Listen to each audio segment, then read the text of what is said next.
my name's Mally and welcome to my bookish corner of the internet. Hello, so today is my September wrap-up. I have obviously never filmed a wrap-up before, so I don't quite know the best formula, so I'm just going to go in order that I read them, but I may then change that in future because I, again, don't really know how best to do this. I also have a little notebook here with the books in the order that I read them so I don't get it wrong, and also remember the ones that I read on my phone because I am very forgetful with the memory of a goldfish and therefore am prone to forgetting them. The first book I finished was an aforementioned book I finished on my phone, and that was The Mind Readers by Laurie Brighton.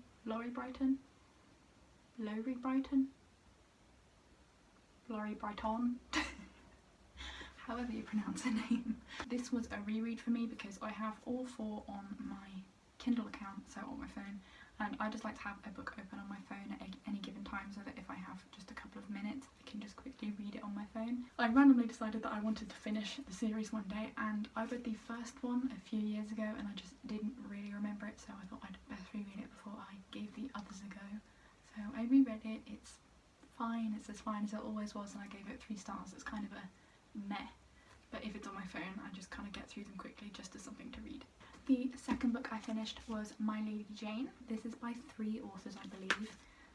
Cynthia Hand, which I don't think I've read anything else from, Brody Ashton, who I read the Everneath trilogy from, which is okay. It's nothing to write home about, but it's fine. It doesn't offend me in any way, but it's readable. Although I don't think I ever read the third one. I think I own it, I don't think I've read it. So yeah, I've read something from Brody Ashton, and then I've also never read anything from Jodie Meadows. However, all the problems I had with Brody Ashton's writing in the Everneath trilogy didn't appear in this, so whether the other two like filtered that out or if she's matured as a writer, I don't know. But this I gave 4.5 stars, I think. I could be wrong, might be 5, but I really enjoyed this. It was really funny, the characters were really endearing. The romance was sweet and a bit of a slow burn, and enemies to lovers, which is one of my favourite tropes, and it just pleased me greatly. I put it off for ages because I didn't think it was going to be my kind of thing, and I was really wrong. So I'm hoping the sequel, which is up here, called My Plain Jane, I think it's a reimagining of Jane Eyre, which I've never read, whereas I know the story of Lady Jane Grey pretty well. As an English person, we have to study the Tudors in every module of history we ever do, and I'm a history nerd, so this kind of suited me. But I've never read Jane Eyre, so I don't know if that would be in favour of or against this, so I'm gonna think about it and then either read like the spark notes of Jane Eyre so I vaguely know where it's going off the tracks and where it's sticking to the story, or if I just go into this oblivious. So if anyone has any thoughts on that, please let me know. Second book of the month, My Lady Jane. The third book I finished was also a book on my phone, and it was the sequel to The Mind Readers, which I think is called The Mind Thieves.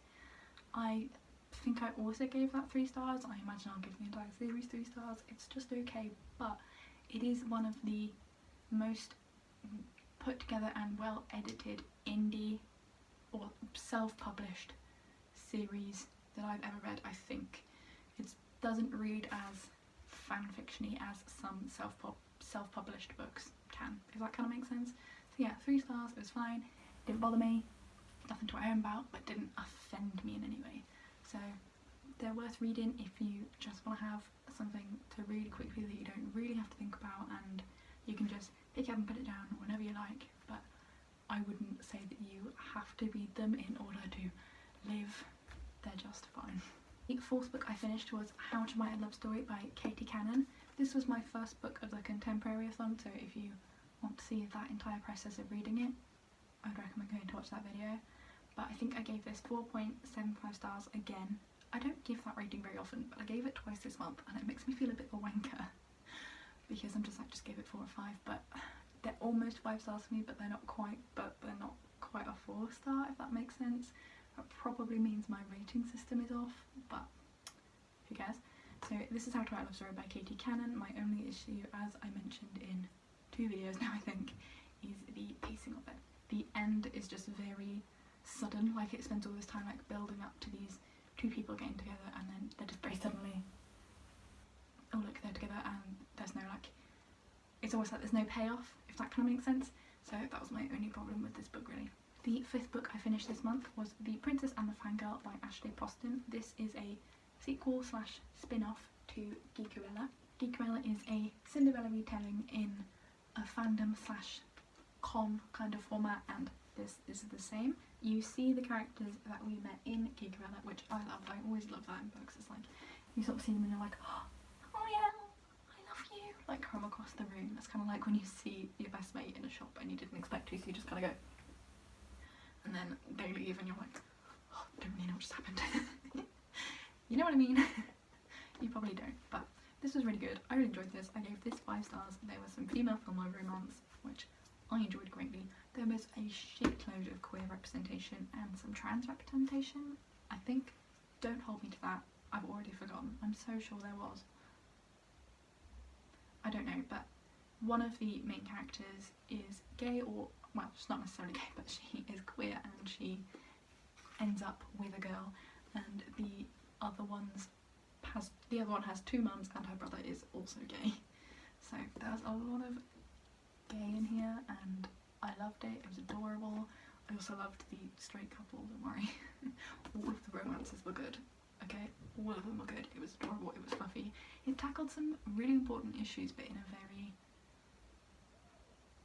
dignified way, and that it didn't make this huge fuss about them, and if you weren't looking for it, I don't think you would see that. I think you could read this book in 2 ways. I think you could read it very surface level and then you could overthink it, which is probably what I did. But I thought it was really clever, really well done, and I just really appreciated it. The way it talks about fandom and girls in Hollywood and girls in fandom and how they're treated and how social media affects that, I thought was really clever and really well done.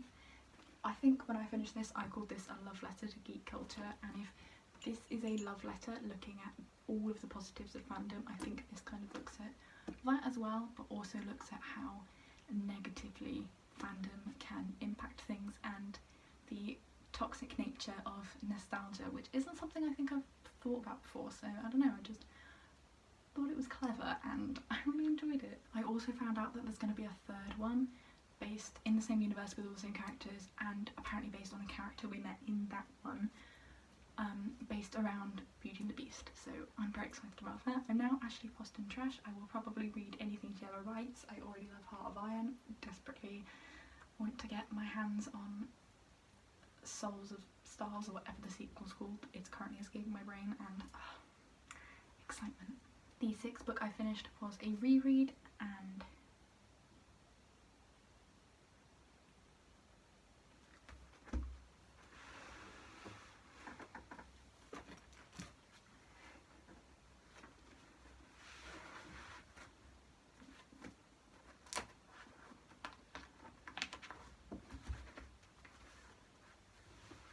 the 6th book I finished was a reread, and that was Aristotle and Dante Discovered the Secrets of the Universe.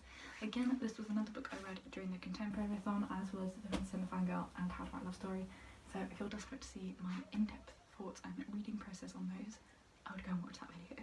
But this is a reread. I loved it as much as ever. I would protect Ari and Dante both with all of my heart, and I would do anything for them. I would die for them. It's adorable. The ending still makes me squeal like a little teenage girl, and 5 stars as always. This is my 3rd or 4th reread, I think, so it's kind of expected. The 7th book I finished was A Girl Called Shameless by Laura Stephen. This is the sequel to the exact opposite of OK, which I picked up on a whim, ended up loving, and then kind of immediately ran to buy this one as soon as it came out. Funniest book maybe I've ever read. 5 stars. Talked about such important issues, but not in a way that hit you in the face and made you go, oh, you're kind of telling me what to think. It kind of led you to your decisions, but kind of let you make your own, if that makes sense. So I loved this. It was really well written. Was just a good thing. The final book I finished this month, and I know some booktubers finish like 20 books a month, but I have been in a really bad reading slump this year, and I've been struggling to read even 2 books a month, and I managed to finish 8 this month, and I'm really proud of myself.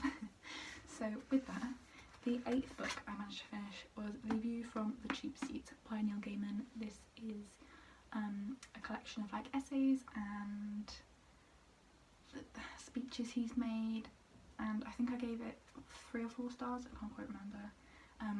I read this kind of throughout the month, like lots of little bits just whenever I wanted to. It deals with stuff on like how to make good art and Syrian refugees. I think that's literally the type. Yeah, that's literally the first sentence in the blurb. But he also talks about authors he's known, so like Terry Pratchett and Stephen King, and he talks about the writing process of some books he's written, like Coraline and Stardust, and he talks about his Sandman comics, which I love, and it was just really insightful. And he talks about the publishing process, and he talks about the difference between kids literature and adult literature, and how he doesn't really know which a book's going to be until he's written it, and sometimes he's not even sure then. So yeah, 3 or 4 stars. I think it was 4, I'm pretty sure I gave it 4. So this is my little stack of read books for September. I'm quite proud of myself, and hopefully this might mean I'm beginning to come out of my reading slump. Let's all cross our fingers and pray and hope. If you did happen to like this video, then please click the like button, because that kind of makes sense. If you'd like to see more of my lovely face, then please do subscribe, and I will hopefully talk to you again very soon. Bye!